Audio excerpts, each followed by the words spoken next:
அது இன்றைக்கி first lesson நமக்கு எண்கள் கொடுத்துருக்காங்க. அதோட ஆன்சர்ஸ் பார்க்கலாம். பாருங்கள் ஃபஸ்ட்டு வாய்ப்பாட்டை நிறைவு செய்கன்னு சொல்லி கொடுத்துருக்காங்களா?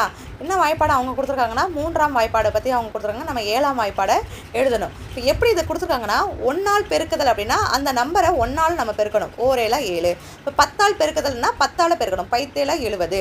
பாதி ஆக்குதல் அப்படின்னா இந்த 10 பாதி ஆக்கணும். 10ஓட பாதி என்னது 5. அப்போ 5 35. இரு மடங்கு ஆக்குதல் அப்படின்னா 2ஆல் பெருக்கணும். சரிங்களா? 2 14. அடுத்து 5 2 கூடுதல். 5 2 கூட்டினீங்கன்னா 7 வருமா? 7. அப்போ அதோட இந்த 7ஆம் வாய்ப்பாடு பெருக்குனிங்கன்னா 7 49. அப்புறம் 5 1 கூடுதல்னா 6. 6 42. இதை பாதியாக்குதல் அப்படின்னா இந்த 6 என்ற எண்ணை நீங்கள் பாதியாக்கணும். 3.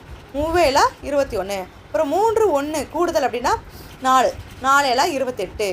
இதை இரு மடங்கு ஆக்குதல். இந்த 4 2 மடங்காக ஆக்கணும் அப்படின்னா 8. இப்போ 8 56. அடுத்து 8 1 கூடுதல் அப்படின்னா 9. 9 63. சரிங்களா? அடுத்து பாருங்கள் அதே மாதிரி தான். உனக்கு பிடித்த ஏதேனும் 2 ஈரிலக்க எண்களுக்கு வாய்ப்பாட்டை உருவாக்குக அப்படின்னு சொல்லி கொடுத்துருக்காங்க. ஈரிலக்கம் அப்படின்னா 2 இலக்கங்கள் இங்கே இடம் பெறணும். நான் 11ஆம் வாய்ப்பாடு 12ஆம் வாய்ப்பாடை நான் எடுத்து எழுதிருக்கேன். நம்ம இங்கே எப்படி பார்த்தோமோ அதே மெத்தட் தான். 1ஆல் பெருக்கதல்னா அந்த 11 11 அந்த மாதிரி தான். 10ஆல்னா 11 பாதி ஆக்குதல்னா அந்த 10 பாதி ஆக்கணும். 5 11 55. இரு மடங்கு ஆக்குதல்னா 11 22. 5 2 கூடுதல்னா 7. 5 1 கூடுதல்னா 6. இந்த 6 பாதியாக்குதல்னா 3. 3 1 கூடுதல்னா 4.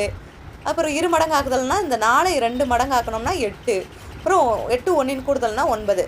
அந்த நம்பரால் நம்ம பெருக்கி இங்கே போடணும். இதே மெத்தட் தான் இந்த 12க்கும். சரிங்களா? அடுத்து பாருங்கள். உனக்கு பிடித்த 3 இலக்க எண்களை எழுதி பெருக்கி விடை எழுதுக. இப்போ 4 5 6 இந்த 3 எண்கள் இங்கே கொடுத்துட்டாங்க.